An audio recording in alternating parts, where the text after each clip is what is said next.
Loyalty is a rare quality nowadays. Ask your divorced friends and they will tell you about it.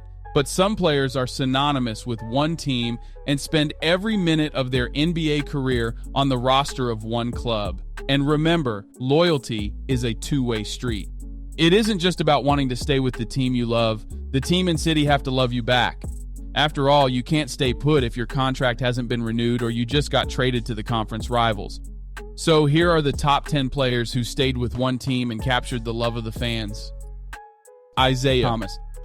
Isaiah Thomas III is widely considered the best player in Detroit Pistons history. All you need to know is that Isaiah leads the franchise all-time in points, assists, steals, and minutes played. During his years, the Pistons were known as the bad boys of the NBA for their physical style of play, but Isaiah says they weren't dirty. They were just very competitive.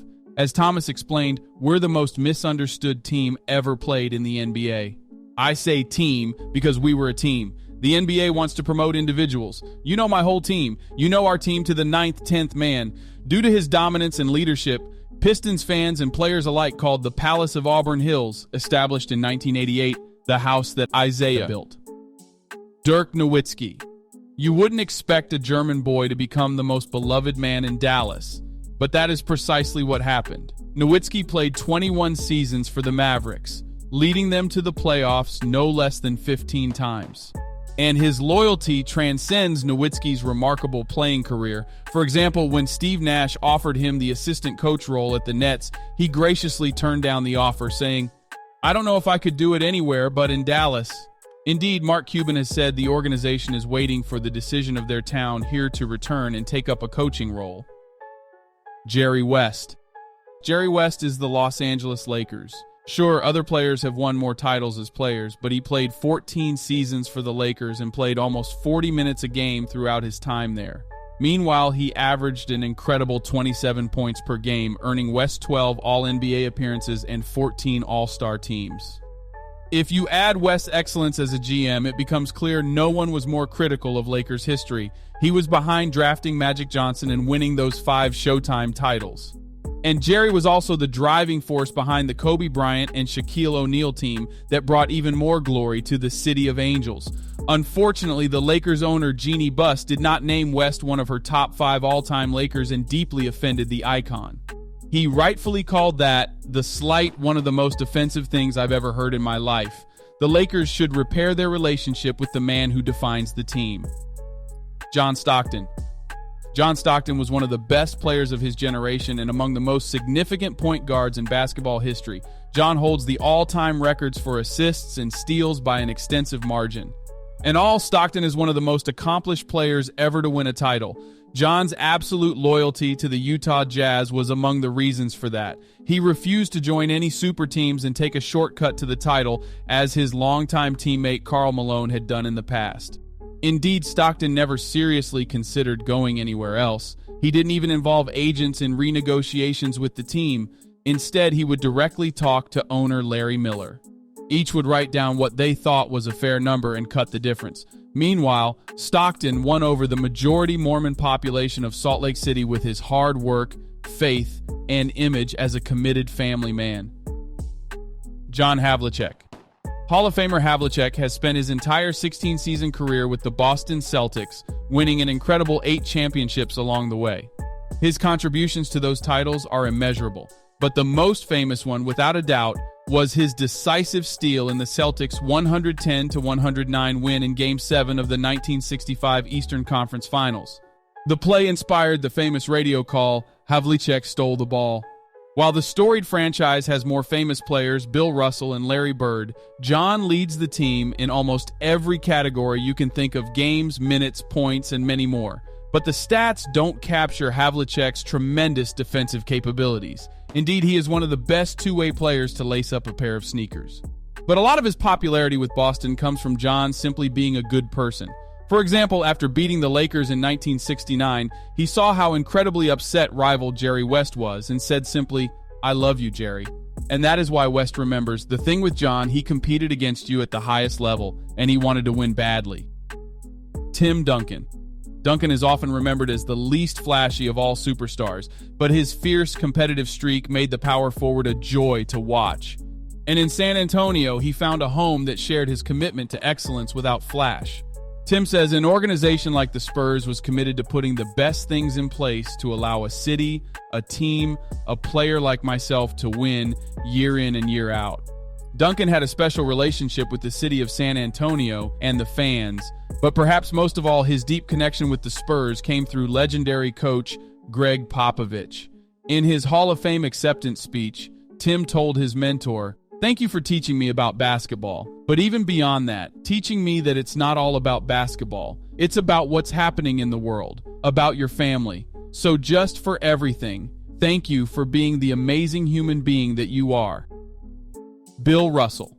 Many players in this list have had a positive relationship with the city and team they represented, but for Bill Russell, the story is far more complex. He is arguably the greatest player in Celtics history. His 12 All-Star appearances, 5 MVP awards, and 11 championships tell their own story. But despite the incredible achievements of the center, his relationship with Boston and the Celtics fans was complex. Bill once called Boston a flea market of racism. Living in Reading outside the city, the star and his family experienced death threats, vandalism, and racially motivated break-ins.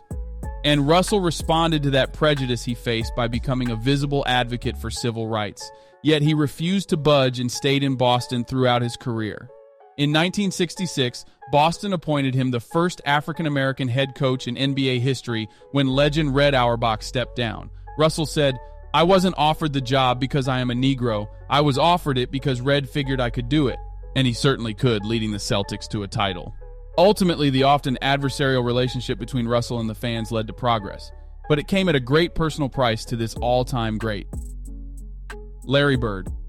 While Russell had a difficult road to becoming a Boston Celtics icon, for Larry Bird the road was easy and the chemistry immediate. The Indiana-born sharpshooter was called the Hick from French Lick.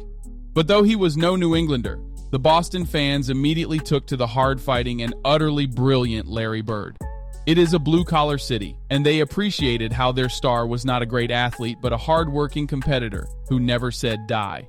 It fits the Boston self-image and is why 30 years after his retirement, he is probably still the most popular athlete in the history of the city. To this day, Bird says he never roots against a Boston team.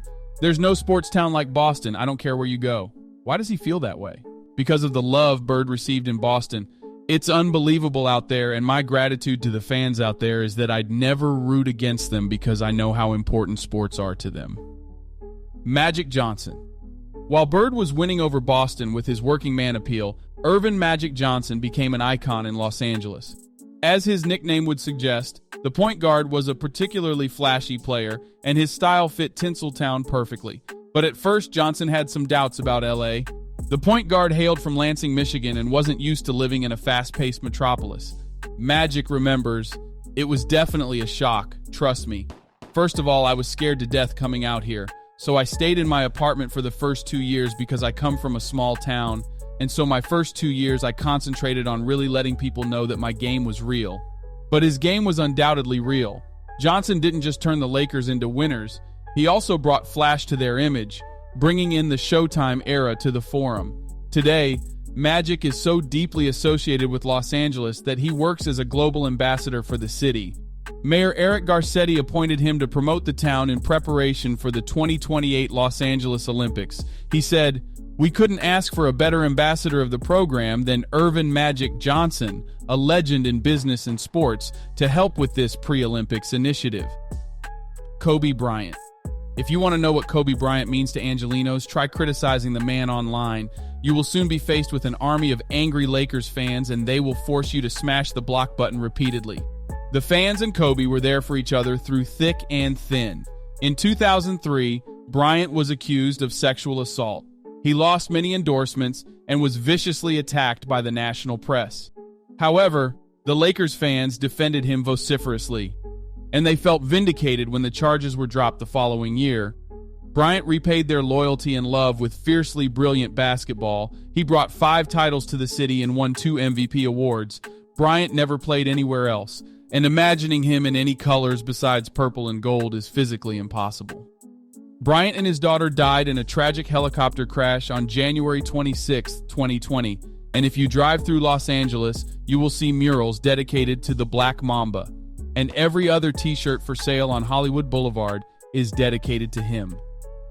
Today, players move around even more than they used to, but loyalty is not dead. Dame Lillard's relationship with the Portland Trail Blazers has that old-school loyalty feel, but it is the exception that proves the rule. However, the rarity of loyalty and mutual love makes these relationships so unique.